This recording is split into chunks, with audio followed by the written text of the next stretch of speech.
ਤੇ ਬੰਦਾ ਉਸ ਚੌਧਰੀ ਦੇ ਲਾਗੇ ਜਾਂਦਾ, ਉਹਨੂੰ ਜਾ ਕੇ ਪੁੱਛਦਾ ਹੈ ਕਿ ਚੌਧਰੀ ਸਾਹਿਬ ਮੈਨੂੰ ਪਹਿਚਾਣਿਆ ਜੇ?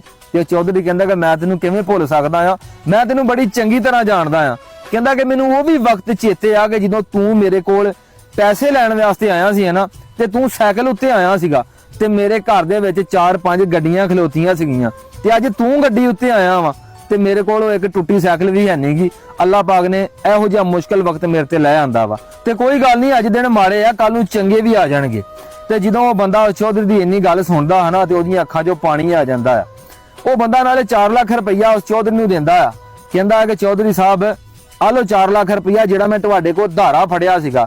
ਤੇ ਅੱਗੋਂ ਚੌਧਰੀ ਪਤਾ ਕੀ ਆਂਦਾ ਆ, ਕਹਿੰਦਾ ਕਿ ਚੌਧਰੀ ਕਹਿ ਕੇ ਮੈਨੂੰ ਹੁਣ ਸ਼ਰਮਿੰਦਾ ਨਾ ਕਰ, ਹੁਣ ਮੈਂ ਚੌਧਰੀ ਨਹੀਂ ਰਹਿ ਗਿਆ, ਚੌਧਰੀ ਉਦੋਂ ਹੁੰਦਾ ਸੀਗਾ।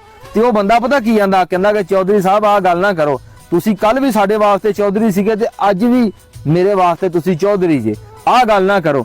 ਖੈਰ ਉਸ ਚੌਧਰੀ ਨੂੰ ਨਾ ਗਲੇ ਲਾਉਂਦਾ, ਜੱਫੀ ਪਾਉਂਦਾ ਆ, ਕਹਿੰਦਾ ਕਿ ਚੌਧਰੀ ਸਾਹਿਬ ਟੈਨਸ਼ਨ ਨਹੀਂ ਲੈਣੀ ਤੁਸੀਂ, ਹੁਣ ਮੈਂ ਵਾਪਸ ਆ ਗਿਆ ਵਾਂ, ਅੱਲਾਹ ਪਾਕ ਬਿਹਤਰ ਕਰੇਗਾ। ਹੁਣ ਉਹ ਬੰਦਾ ਕੀ ਕਰਦਾ, ਜਿਹਨੇ 4 ਲੱਖ ਰੁਪਇਆ ਉਸ ਚੌਧਰੀ ਕੋਲ ਧਾਰਾ ਲਿਆ ਸੀ, 4 ਲੱਖ ਰੁਪਇਆ ਉਹਨੂੰ ਵਾਪਸ ਕਰਦਾ ਆ, ਚੁੱਪ ਕਰਕੇ ਆਪਣੇ ਘਰ ਆਉਂਦਾ ਆ।